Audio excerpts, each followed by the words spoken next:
There is a certain intensity about the teenage years that renders them quite unforgettable.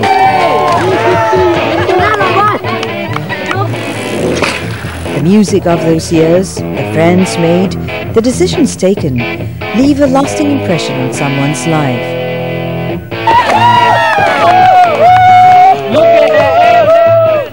At least, that is what John believes, and that's the reason why he has taken a leading role in his volunteer work with teens, as the founding head of Riders Against Drugs, or RAD. 3, 2, 1!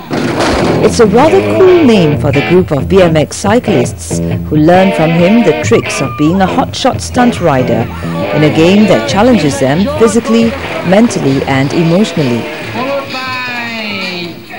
This activity especially is good because we are not targeting at mainstream sports, and then it's a good opportunity for the parents to come down here and then help out, and the teenagers can see that, oh, okay, my parents are very in sync with me and all that. They can identify. The parent become more like a friend and somebody whom they can talk to. Consider under pro class. It's quite appropriate to call us Riders Against Drugs because anyway I have a strong anti-drug, anti-smoking team here, because the boys, they know I don't smoke, and I see anybody smoke, I'm nagging them like crazy.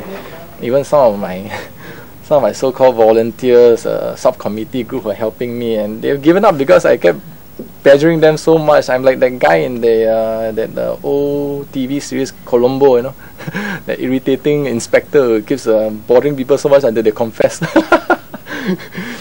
So this is the way we try to talk to some of the kids, in between, they are listening to you because they're so engrossed in the racing tips and all this, because I've won races before and they know what I can do, and then in between that suddenly there's an anti-smoking message there. So there's a love your parents and study, and then your hobby, and then everything else is secondary. You must dedicate all your win to your father, right? He's everywhere. I'm involved with this sport already for 2 years. So this is the second year, yeah. So last year, December, I just gave up smoking. Yeah, after 27 years of smoking, I want to show as a role model, I'm enjoying the sport very much, especially seeing my children performing well and not giving up. That's what we want to encourage also, not to give up easily. BMX track is actually a dirt track. Alright, the ground consists of loose gravel and all that. It's slippery, so they have to learn how to control the bike and skidding, and then there's a lot of obstacles where they learn how to pick up the front wheel, to jump over it, or to roll over it, or in their lingo, you maneuver over it, where you pull the front wheel up. That's a lot of some new ones I haven't learned. So there's quite a lot of technical skill involved. So this sport is good for them in the sense that it's not ultimate strength or I'm bigger than you, so I'll beat you. And so there's a lot of element of how fast you think on your feet, because when you're racing around the course, you got to see how to take the inside line, how to run a bit wider to overtake these guys.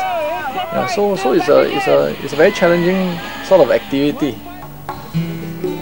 Having been a willful teen himself, John understands that the way to lead them is to convince them of a point of view, and he does that through the sport, which demands a high level of fitness, discipline and alertness. I think as a teenager, you always feel that nothing is insurmountable. You feel you could change the world.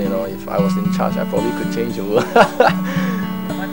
In many ways, that desire to change the world still exists in John today, now a father of 2, and he wants to be able to take preventive measures to guide youths into having a greater sense of responsibility in their actions. And he starts by being the kind of person they would listen to because they identify with him. He encouraged us mostly on stay away from drugs, and most of the time he usually calls us down, train us to have some more skills, do even better in our sports. let's put it that all teenagers are susceptible to peer pressure, all right, and it may be positive or negative sometimes. All right, so this is a preventive sort of action. You know, we are here. A lot of parents are here helping out. A lot of the older guys here, some of them in the 30s, 40s, they just come here because they see the boys. They want to help the boys, and in some ways they look at me the way I'm trying. So they hey, okay, John, let me help you also as well. You know. The desire to lead the young into a better path has caused John to penetrate territories kept hidden from the authorities or parental figures. John uses his love for cycling as a good time to keep a lookout for youths at risk, which he would spot as he cycles into secret pockets around the island. What I'm trying to let the authorities and people, know is that, the teenagers, they will find a way. If you don't try to engage them and build facilities for them, they'll just find any other space and then they'll just build something, and then they'll have their fun there. It's good and fine if everything is okay, but if they get hurt themselves, sometimes nobody knows where they are, and that's the thing that I'm very uncomfortable with. The cardinal rule is you never go alone. All right, you always have somebody with you, so that if in the event one guy gets injured, the other guy can go out for help. As a self-declared big brother, John uses his free time to talk to youths at risk, to draw them into a better circle of friends by engaging them in a better form of cycling. And the role of the big brother is expanded in a bigger way by the other volunteers at RAD, who prove to the teens that with age comes valuable experience that can be tapped for many things. I came here to race, not to win prizes. You see, come down here to relax and enjoy, and just trying to prove a point to the kids. If an old person like me can do it, so can they, so to speak. This one is retribution after more than 15 years of not cycling. It is a way of bonding that occurs over a genuine shared interest.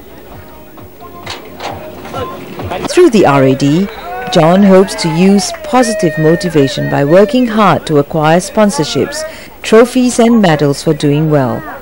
From zero to hero, okay. This time cannot win, now this is more focus. Since you pick up a sponsor, become more focus.